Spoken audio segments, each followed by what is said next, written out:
Assalamualaikum hörmətli qərindaşlar. Şərq Türkistan sürgündə hökuməti televiziyasının xəbərlər proqramısını görüşənlərni qızğın qarşı alırıq. Şimali Atlantik Əhdi Təşkilatı Rusiyani to'xtatishdan aldiraydi, ammo Xitoyning negiz nuqtasini hal qilishga e'tibor bermaydi. Hərbiy ittifoq Rossiya Ukraina urushining kengayib ketishining oldini olish uchun asliyalarini yangidan tashkillamoqda. Ammo uzun muddatli xiristlarning yanada Osiyo va boshqa yerlardan keladiganligini his qiladi. Politiko to'rining 28 iyundagi xabariga qaraganda, Shimoliy Atlantik Əhdi Təşkilatı rəhbərləri bu hafta Madriddagi boshliqlar yig'inida birlashma urush vaqti va sepini e'lon qiladi. Rossiya askarlarini Ukrainaga avatishdan burun Shimoliy Atlantik Əhdi Təşkilatı qayta tashkillanishni izlayotidi. Ba'zilarga nisbatan Xitoy va uning keng zamonaviylashgan armiyasi Shimoliy Atlantik Əhdi Təşkilatıning keyingi cho'ng xirisi bo'lib qoladi. Yana ba'zilar Afg'oniston urush patqiqining ittifoqning kelgusi uchun nimalarni elib keladiganligini o'yladi. Vladimir Putin ularga Rossiyaning bir butun davlatni Shimoliy Atlantik Əhdi Təşkilatıning orqa bag'chisida keng ko'lamda bulash, bombardimon qilish va odam o'ldirish orqali yo'q qilmoqchi bo'lganligini eskartdi. Amerikaning peshqadam diplomati Alexander Vershibov Madrid boshliqlar yig'inidagi qarorlar ittifoqni Rossiya bilan bo'lgan munosabatning yangi bosqichiga tayyorlik qilishga ilhomlantirdi. Shimoliy Atlantik Əhdi Təşkilatı cho'qim o'zgarish kerak dedi. Shimoliy Atlantik Əhdi Təşkilatı bu hafta muhim talab va xiristlar o'tirg'i qo'yilgan 10 yilda bir qatim tuziladigan plan, strategik fikrni imzolaydi. Shimoliy Atlantik Əhdi Təşkilatı diplomatlari bas-basda uzun muddatlik strategiyani ko'zdan kechirish uchun tirishchanlik ko'rsatmoqda va ittifoq bugungi Rus tahdidining Xitoydan kelgan boshqa xatarga qachon yo'l ochmaydiganligi haqida tahdid va muhim nuqtalarni qandoq o'tirg'i qo'yish to'g'risida murassa qilishni izlayotidi. Amerikaning Shimoliy Atlantik Əhdi Təşkilatida turishliq bosh elchisi Julian Simmons Shimoliy Atlantik Əhdi Təşkilatıning atrofidagi 30 o'xshamagan davlatga vakillik qiladigan ko'z qarashlar farqli dedi. Bu ittifoq dunyodagi eng cho'ng yadro davlati bo'lgan Rossiya bilan bo'lgan bevosita to'qinishdan qutulmoqchi.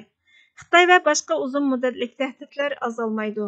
Putin Ukrainaga qarshi umumyuzlik urush e'lon qilgandan keyin Shimoliy Atlantik Əhdi Təşkilatı yana bir qatim zo'r talabga erishdi. Shimoliy Atlantik Əhdi Təşkilatı 21-asrdagi Yevropa tuprog'idagi tunji qatimliq to'liq urush jarayonida o'zini qaytadan shakllantirish kerakligi haqida kelishim bor. Bu ittifoqning eng jiddiy qiyinchiligi Rossiya bilan bo'lgan urushning xatirini oshirmay turib, texmi ojiz sharqning a'zolarini qanday qilib texmi yaxshi qo'g'dashga aylandi. Yevropadagi nurg'unlagan g'arb davlatlari bundoq mangulik yaqinlashishning oxirida Rossiya bilan bo'lgan munosabatni yaxshilashning ishkini behuda taqib yetadiganligini his qildi. Hozircha bu ittifoq o'ttiri yo'lni tutdi. Dushanba kuni Shimoliy Atlantik Əhdi Təşkilatıning bosh kotibi Jens Stoltenberg bu ittifoqning eng yuqori tayyorlik askariy kuchini 300 mingdan oshiradiganligini aytdi.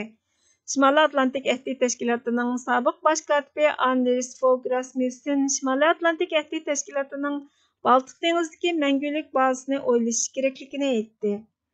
Xitoyning nishonining G'arb ittifoqiga qanday ta'sir ko'rsatadiganligi aniq emas. Rossiyaga o'xshamaydigani Xitoy Sharqiy Osiyoni kesib o'tib, Shimoliy Atlantik Əhdi Təşkilatı bilan bir chegarani o'rtoqlashmaydi. Xitoyning harbiy tajovuzchiligi kishini cho'chitadigan ta'sir paydo qilishi mumkin. Xitoy Rossiya bilan kunsiri munosabatini quyuqlashtiryotidi. Amerika Shimoliy Atlantik Əhdi Təşkilatıning eng cho'ng harbiy kuchi. Tayvan hujumga uchrasa, Tayvanni qo'g'dashga va'da berdi. Agar Tayvan Xitoyning ziyonkashligiga uchrasa, dunyoning iqtisodiy ostin-ustun bo'lib ketishi mumkin.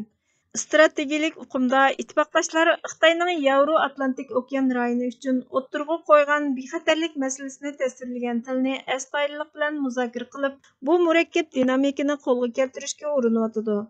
Amerika bosh elchisi Simmons Shimoliy Atlantik Əhdi Təşkilatıning Rossiya bilan bo'lgan munosabatiga qattiq ahamiyat beradiganligi, Rossiya bilan Xitoyning hamkorligining Shimoliy Atlantik Əhdi Təşkilatıga kun sayin xiris elib keladiganligi, ittifoqning buni tushunib yetganligini aytdi.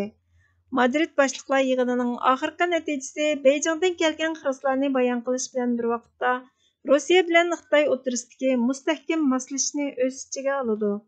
Xitoyni Shimoliy Atlantik Əhdi Təşkilatıga jiddiy tahdid deb ko'rsatmaydi. Bosh ministerimiz Salih Xudoyor apandi buningga Twitter hisobidan inkos qaytirib, Bu yerdə O'rta Asiya və Hind Tinch okean rayonidagi dövlətlər və xalqlarni Xitoy Xalq Cumhuriyeti və Kompartiyası elib keladigan mavjud təhdiddən qoğdashqa əhmiyyət beradigan Şimali Atlantik Əhdi Təşkilatidək kollektiv bexatarlik orqanğa ehtiyoc var dedi. Amerika Hind Tinch okean qo'mondonlik shtabining mas'uli juma kuni kun sayin kuchayotgan Xitoyni to'sishda xalqaro tarix siziqining g'arbidagi havo armiyasining 5-avlod mangulik jangchilarining doimliq atriti Amerika uchun ko'ngildagidek tanlash dedi. Yıldızlar və Sızıqlar toruning 27-iyundagi xabarida aytilishicha, John Akeolino Xitoyning davom qilayotgan harbiy qurilishi va 2-oydagi Rossiya bilan cheklimsiz sheriklik munosabati o'rnatish va'dasi Hind Tinch okean rayoniga og'ir tahdid elib keldi. Bu qurilma dengiz armiyasi paraxoti bo'lsin, mayli 5-avlod aeroplan bo'lsin, mayli boshqariladigan bomba kuchi bo'lsin, mayli tor iqtidori bo'lsin yoki bo'shliqdagi iqtidor bo'lsin, strategik yadro iqtidorini o'z ichiga olgan barliq soha va barliq iqtidorlarni o'z ichiga oladi. Amerikaliklarning ko'ngil bo'ladigan Xitoyning kun sayin kuchayotgan qadami, ko'lami va doirasi bo'lishi kerak. Bu kelgusidagi tinch yer sharining muddosiga qarata nimadan derak beradi dedi. Akeolino Yaponiyaning Guam shahrida Koreyada Amerika askarlarining mavjudligi, F-22 Raptor yoki F-35 Chaqmaq 2 5-avlod aeroplan qatorliq yangi texnikalarga mablag' selish orqali to'sqinlik qilishning muhimligini ta'kidladi. Amerika dengiz armiyasi quruqlikda jang qiluvchi qismi, Yaponiyaning dengiz fidoyilari, havo armiyasi Iwakonida F-35B atriti qurdi. Dengiz armiyasi 8-oyda USS Carl Winston'dan boshlab F-35C tipli aeroplan o'rnashtirdi.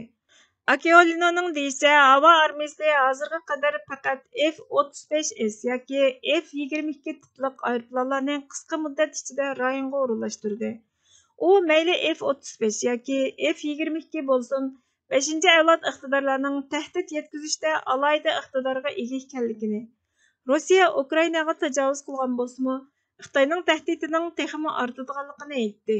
Xitoy Amerikaning erkinlik harakatini izchil ayblaydi. Xitoyning Janubiy dengizdagi dengiz armiyasi urush paraxoti va dengiz armiyasi Tayvan bo'g'uzidan o'tadi.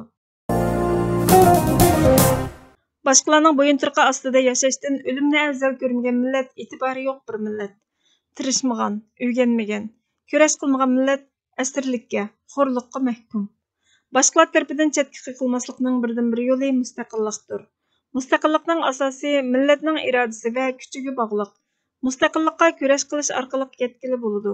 Birla tanlash bor. Ya mustaqillik, ya o'lim. Hurmatli ko'ruvchilar, xabarlarimizni ko'rganlar uchun ko'p rahmat. Kelar qitimli programmamizda ko'rishguncha Allohga omonat bo'lgaysizlar.